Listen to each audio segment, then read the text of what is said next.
نبی علیہ الصلوۃ والسلام په حدیثو کې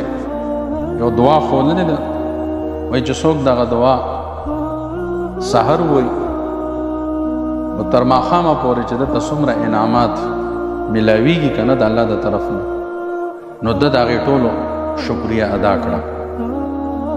او چې ماښام یې ووایي تر سهاره پورې چې د الله څومره انعامات په ده باندې کېږي، نو ده د هغې ټولو شکریه ادا کړه. نو الفاظ دا دي: اللهم ما اصبح بي من نعمت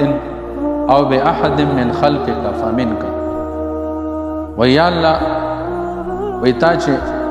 مال کم نعمتونه را کړي دي او په ټول مخلوق کې د چا نه چې څه انعام ورکړی دی نو ستا د طرف نه دی، هغه ته ورکړې. که مال دې څه انعام را کړی دی او په ټول مخلوق کې چې چا نه هم ته څه نعمت ورکړې نو ستا د طرف